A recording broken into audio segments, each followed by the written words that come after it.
अस्सलाम वालेकुम, good morning today के साथ मैं हूं किंसा बशीर और मैं हूं आपका मेज़बान अहमद अलीम हैदर। नाजरीन, उम्मीद करते हैं कि आज का आपका ये दिन काफ़ी खुशगवार तरीके से इसका आगाज़ हुआ होगा और काफ़ी अच्छे तरीके से गुजर रहा होगा। तो गर्मी की आमद आमद है, मौसम बहार भी है, हर तरफ फूल खिले हुए हैं, काफ़ी अच्छा और सुहाना मौसम है यहाँ लाहौर का। आपके इलाकों की क्या सूरत हाल है, उस फीडबैक के लिए आप हमें हमारे डिजिटल प्लेटफॉर्म पे कमेंट करके बता सकते हैं। इसी के साथ ही बढ़ते हैं आज के पहले सेगमेंट की तरफ, जो है इंफोटेनमेंट का। और इंफोटेनमेंट के सेगमेंट में जो पहली खबर आज हमारे पास है वो काफ़ी दिलचस्प और अजीब है।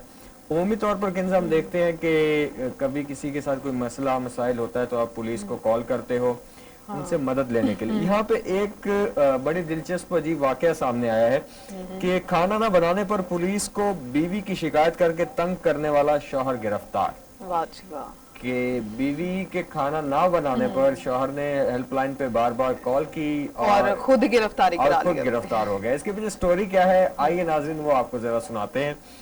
कि पुलिस की हेल्पलाइन, उमूमी तौर पर हम सब जानते हैं कि पुलिस की हेल्पलाइन जो है वो इसलिए बनाई जाती है ताकि किसी भी मुसीबत की सूरत में कोई भी आम शहरी, कोई एक ऐसा टोल फ्री नंबर दिया जाता है कि किसी भी जगह पर मौजूद होकर कॉल कर सकता है। जैसे कि अगर हम पाकिस्तान की बात करें तो पाकिस्तान में 15 और 15 एक ऐसा नंबर है जो इजीली याद रखा जा सकता है हर बंदे के लिए। इसी तरह से हर स्टेट की, हर मुल्क की जो पुलिस है उनका हेल्पलाइन नंबर चेंज है। ये जो वाकया आपके साथ शेयर करने जा रहे हैं ये है भारत का, जहां पर रियासत तेलंगाना उनका एक रियासत है, जहां पर एक नवीन नामी शख्स को पुलिस ने हेल्पलाइन पर बार बार फोन करके बीवी की शिकायत करके परेशान करने पर गिरफ्तार किया। हमारे यहाँ ये सिलसिला तब शुरू हुआ था जब रेस्क्यू 1122 पंजाब में नई नई आई तो 1122 पे लोग कॉल्स करके काफी डिस्टर्ब करते थे, प्रैंक कॉल्स करते थे। तो काफी आपने कोई और बचपन में हम भी करते थे बहुत सारे, क्योंकि पीटीसीएल नंबर्स होते थे घर में, लैंडलाइन होते थे, मोबाइल फोन्स नहीं थे इतने, ना अवेयरनेस थी कि मोबाइल फोन्स यूज कैसे करते हैं। और मोबाइल फोन के 112 पे तो सारा आपका डेटा लोकेशन वगैरह सब कुछ चली जाती है। वैसे अमूमन पीटीसीएल पे भी करने पे चली जाती है, लेकिन हम बचपन में बहुत ऐसे प्रैंक करते थे कि 1122 को कॉल की और अपने से नंबर मिला के कंप्लेन बना के। तो बाद में रेस्क्यू के इस लोगों से तंग आके, इन जैसे लोगों से तंग आके जो उनको तंग करते थे, उन्होंने बाकायदा तौर पर इक़दामात उठाए गए। एक तरह से तंग नहीं किया गया है, वो अपनी कंप्लेन कर रहा था, अपनी वाइफ की कंप्लेन। तो खैर रिपोर्ट्स कुछ इस तरह से जो हमारे पास आई है कि शहरी ने जुम्मे की रात को होली के त्यौहार के मौके पर, जैसे कि अभी होली का त्यौहार गुजरा है, मौके पर बीवी की जानिब से बकरे का गोश्त यानी कि मटन न बनाने पर पुलिस के इमरजेंसी नंबर पर एक नहीं बल्कि 6 फोन कॉल्स की और अपनी बीवी के खिलाफ शिकायत दर्ज करवाना शुरू कर दी। स्टार्ट में तो पुलिस वालों ने इसको एक मजाक समझा, ये एक प्रैंक कॉल समझी कि कोई हमें तंग कर रहा है, लेकिन ये चीज जब हद से ज्यादा बढ़ी तो उन्होंने इसके ऊपर तवज्जो दी, उसका नंबर निकलवाया और उसके घर पहुंच गए और जाकर उस शख्स को गिरफ्तार कर लिया। पुलिस का कहना है कि नवीन जुमे की रात को नशे में घर वापस आया तो अपने साथ कुछ मटन भी लाया था और चाहता था कि उसकी बीवी उसे पकाए, ताहम बीवी उसकी बुरी आदतों से नाराज थी और इसलिए शौहर के हुक्म पर अमल करने से इनकार कर दिया, जिसके बाद फिर उसने फोन उठाया और पुलिस को कॉल्स करना शुरू कर दी, जिस पे पुलिस ने आके उसी को जो है अरेस्ट कर लिया। तो वैसे मटन पका देना चाहिए था। तो इतनी कंप्लेंट्स भी नहीं करनी चाहिए थी। वो इतनी कंप्लेंट्स या उसको अपनी वाइफ को मनाने में वो टाइम लगा लेता तो उसको मटन भी मिल जाता और वो अरेस्ट भी ना होता। वैसे इस पे अब आपको बात बताएं कि ये इस तरह की प्रैंक कॉल्स आप किसी भी जगह पर करते हो तो इसका जो शाखसाना होता है वो बड़ा खतरनाक निकल सकता है। जैसे कि इनके साथ हुआ कि इंडियन पीनल कोड की जो दफा है 290 और जिसमें आप अगर किसी को तंग करते हो, चाहे वो फोन पे करते हो या किसी राह चलते को करते हो, तो उसके तहत सजा दी जाती है आपको। और एक है दफा आईपीसी की 510 के नशे की हालत में बदतमीजी करना। तो उन्होंने नशे की हालत में बदतमीजी भी की है और कॉल करके डिस्टर्ब भी किया है, इसलिए ये दोनों दफा 290 और 510 उन पर लगाकर उनको जेल में बंद कर दिए गए। इसलिए आपको तनबीह की जाती है कि इस तरह की हरकत और सकनात से बाज रहें। और बेगमात को भी यहाँ पे गुजारिश की जाती है कि अगर कोई मटन लेके आ जाए, चिकन लेके आ जाए, तो उसको बना दिया करें। नाराजगी अपनी जगह पर होती है, मना लिया करें ना। हाँ मना लिया करें, ये ये बात भी है। और नाज़रीन कराम, मेरे पास जो सी दूसरी स्टोरी है वो बहुत ही इंटरेस्टिंग है। और स्टोरी ये है कि एक खातून ने घर किसी भी कीमत पर छोड़ने का तहैया कर लिया है कि उसको जितनी भी रकम दी जाए उस घर के बदले में उन्होंने वो रकम एक्सेप्ट नहीं की और अपना घर जो है वो किसी भी सूरत में किसी भी कीमत पर नहीं छोड़ा। इसकी स्टोरी मैं आपको सुनाती चलती हूँ अहमद को और अपने नाज़रीन को कि उन्होंने, एक बूढ़ी खातून है जिन्होंने 10 करोड़ डॉलर की पेशकश ठुकरा दी। उनके अपने घर की उसमें उन्होंने अपने 10 करोड़ की पेशकश जो ठुकरा दी। उनका कहना है कि 10 करोड़ डॉलर, हाँ 10 करोड़ डॉलर्स कि मैं कोई भी कीमत एक्सेप्ट नहीं करूंगी, अपना घर नहीं छोड़ूंगी किसी भी कीमत पर। ये स्टोरी बहुत इंटरेस्टिंग है, मैं आपको सुनाती चलती हूँ। उनका कहना है कि ये 4 दीवारी से उनसियत की मिसालें उन्होंने कहा कि जो है अपने घर में हमेशा से रह रही थी, बचपन भी उन्होंने वहीं पे गुजारा। पहले अपनी अम्मा के साथ रहती थी, फिर वहीं पर वो इतनी जवान हुई, बचपन देखा उन्होंने, फिर बुढ़ापा भी अपना उसी घर में देखा। तो जो उनके घर शादी के तो रहेगी अगर बचपन से बुढ़ापा लेकिन वो तो उसी घर में रही ना, जो भी इसमें? हुआ बीच में जितनी भी उनके लाइफ स्टेटस तब्दील होते रहे वो उसी घर में रही हैं। उन्होंने अपना घर चेंज नहीं किया। लेकिन अब जो है ये बात है 2006 की कि ये 2006 में ये वाकया पेश आया था और उनके घर की जगह पर एक मॉल बनना था। और मॉल के जो उनसे वो थे मैनेजर थे, हाँ मालिकान थे, उन्होंने उन्हें पेशकश की 10 करोड़ डॉलर्स की कि आप 10 करोड़ डॉलर्स ले लें और अपना घर छोड़ दें, क्योंकि उन्होंने उनके घर की जगह पर एक मॉल कंस्ट्रक्ट करना था। बिल्कुल। अच्छा, मैं इसकी स्टोरी सुनाती हूँ कि गैर मुल्की खबर रसा इदारे के मुताबिक 84 साल खातून जो है उन्होंने उनकी जानिब से मकान के एवज करोड़ों डॉलर की पेशकश की गई। लेकिन पेशकश कुछ यूं थी कि डेवलपर ने खातून के घर को मिसमार करके शॉपिंग मॉल बनाने के लिए $7,50,000 ऑफर किए स्टार्ट में। उसके बाद उन्होंने खातून ने करोड़ों रुपए की पेशकश ठुकरा दी, जिसके बाद कंपनी खातून को $1 मिलियन ऑफर करने पर भी आमादा हो चुकी थी। लेकिन उन्होंने वो $1 मिलियन की ऑफर भी जो वो भी ठुकरा दी। पर आप होती तो आप क्या करती? मैं भी यही करती जो उस लेडी ने किया। $1 मिलियन। हाँ, $1 मिलियन। देखिए बचपन से जिस चीज जो आपके साथ होती है हमेशा से आपके साथ रहती है, उससे उनसियत रहती है, वो आप किसी भी कीमत पर उसको दूर नहीं कर सकते। बहुत ज्यादा होती है। तो यही उन लेडी के साथ और उस घर के साथ है कि उन्हें उस घर से इतनी उनसियत थी कि उन्होंने किसी भी कीमत पर वो घर अपना नहीं छोड़ा। और उसके बाद जो मजबूरन मालिकान को उनके घर के घर छोड़कर, घर की जगह छोड़ के, मतलब इतना घर है तो उसके साइड पर जो है मॉल बनाने पर वो मजबूर हो गए। विजुअल्स में भी देख सकते हैं कि किस तरह से उन्होंने मॉल जो है उनकी तीनों तरफ मॉल की बिल्डिंग है और दरमियान में उनका घर है खातून का।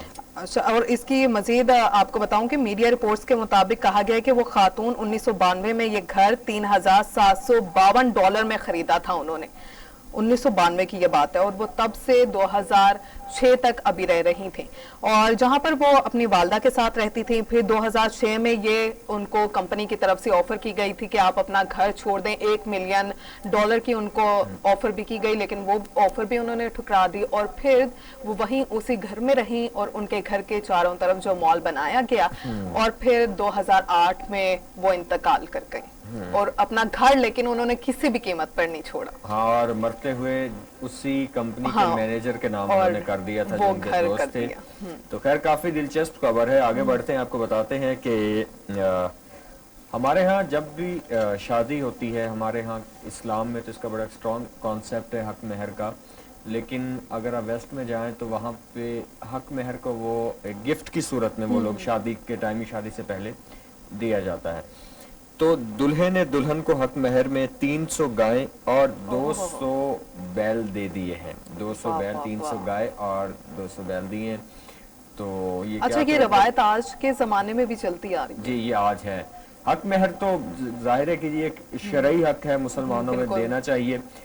तो वहाँ पे ये कॉन्सेप्ट जरा सा तब्दील है वेस्ट में। वो सॉर्ट ऑफ गिफ्ट आप कह लें कि जी शादी के टाइम गिफ्ट दे दिया। जहेज में बर्तन, चूल्हे, ऐसी चीजें, फर्नीचर वगैरह नहीं देते वो लोग ये चीजें गिफ्ट करते हैं। दूल्हे ने दुल्हन को हक महर में 300 गाय और 200 बैल दे दिए। शायद शादी के बाद इन लोगों ने अपना डेयरी फार्म खोलना था, तो इसलिए एक प्लान कर लिया कि शादी के बाद एक जो है अपना बिजनेस का अभी से ही बुनियाद रख ली जाए।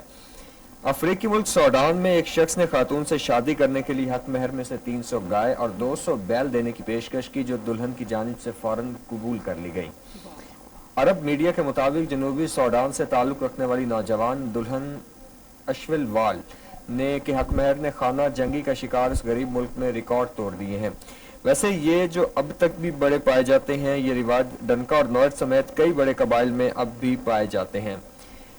जनूबी सूडान में लोगों को मुनफरद रसूमात रिवायात जो हैं सर अंजाम देने में उनको काफ़ी मज़ा आता है। उनकी एक मुनफरद किस्म की रिवायात हैं, रसूमात हैं। अच्छा, उनकी बहुत मुख्तलिफ होती हैं। कुछ आप देखने में आएंगे कि वो दुल्हन को पूरे सोने में तोल देते हैं। हाँ जी, बिल्कुल। तराजू में बिठा के एक तरफ अपनी दुल्हन को बिठाते हैं या बेटी को बिठाते हैं और दूसरी तरफ वो उससे ज्यादा वजन का सोना रखते हैं। वैसे वो कहा जाता है कि वो क्या कहते हैं कि दुल्हन को घर वालों ने सोने में तोल कर भेजा है, ये चीज है।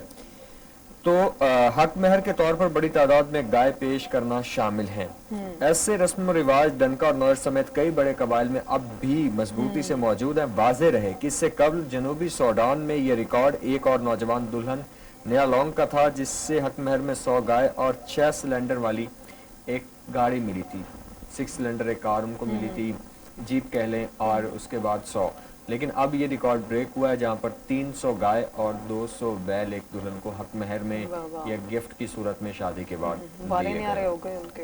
आप क्या लेना चाहेंगे अपनी दुल्हन की तरफ से गिफ्ट? नहीं, मैं अपनी दुल्हन की तरफ से कोई गिफ्ट नहीं लेना चाहूंगा, मैं दुल्हन ही लेना चाहूंगा। और आप कहेंगे अल्लाह अल्लाह करके दुल्हन ही मिल जाए, गिफ्ट का क्या करूंगा? ये वो जो है नहीं, लेकिन यहाँ पे दुल्हन को गिफ्ट दिया गया है दूल्हा की तरफ से, हक महर क्योंकि दूल्हा देता है। ये बता दें आप क्या देंगे, कितनी बैलें और कितने गायें जो अपनी दुल्हन पे वार देंगे? वो मैं टाइम पे देखूंगी कि क्या वारना है। चले ठीक है, ये मैं आप लोगों को बताऊंगी तब कि ये क्या अपनी दुल्हन को गिफ्ट देते हैं। इसके साथ साथ ही हम जी बिल्कुल, इसके साथ साथ हम दूसरी स्टोरी की जानिब चलते हैं और आपको ये स्टोरी भी बहुत इंटरेस्टिंग है। आपको बताती चलती हूँ कि अमूमन काफी सारे केसेस अहमद ऐसे देखने में आते हैं कि एयरपोर्ट पर किसी की तरफ से चरस पकड़ी गई, सोना, इलीगल पैसे लेकर बाहर जाते हुए, बैरून मुल्क लेके जाते हुए तो पकड़े जाते हैं। ये यहाँ पे जो केस हमारे सामने आया है ये बहुत ही डिफरेंट है। एक पुलिस इंस्पेक्टर है, एयरपोर्ट पर उनकी तलाशी ली गई और उनकी तलाशी लेते वक्त बहुत ही दिलचस्प चीज उनके बैग से बरामद हुई। अभी मैं आप लोगों को क्यूरियोसिटी में रखूंगी, पूरी स्टोरी सुनाऊंगी, उसके बाद बताऊंगी कि उनके बैग से क्या निकला है।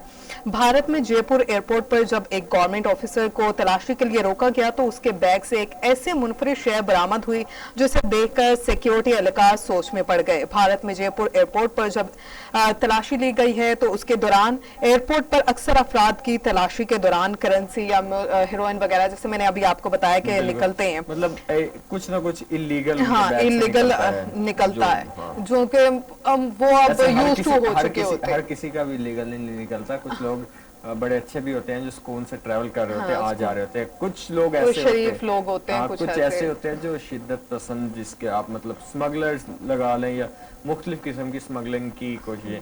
और ये तो हमें क्यूरियोसिटी में रखेंगी, लेकिन हमारी प्रोडक्शन टीम ने क्यूरियोसिटी को खत्म कर दिया है। मेरी स्टोरी सुनाने का भी उन्होंने वेट नहीं किया है। मुझे लग रहा है कि ये शायद मटर है जो किसी बैग में या बोरी में बंद है। खैर, इसके पीछे भी एक कहानी है, वो कहानी है वो मैं सुनाती चलती हूँ कि भारतीय मीडिया के मुताबिक जयपुर एयरपोर्ट पर ट्रांसपोर्ट कमिश्नर अरुण के सामान की तलाशी ली गई और उनको स्कैन किया गया, उनके बैग स्कैन किए गए तो उनके बैग की तलाशी में सोना, हेरोइन और जो स्मगलर्स किए हुए वो असलहा वगैरह होते हैं वो नहीं निकला, बल्कि उसकी जगह पे मटर निकले। और मटर में कितने 5 किलो उनको जो मिल रहे थे, 5 किलो मटर बरामद हुए हैं और वो उनको बहुत सस्ते में मिले जो उनसे वो लेकर जा रहे थे बाहर। तो अब अहमद ऐसे करते हैं, जो सब्जी हमें यहाँ पाकिस्तान में सस्ती मिले ना, वो हम ऐसे बैग में पैक करके और ले जाते हैं।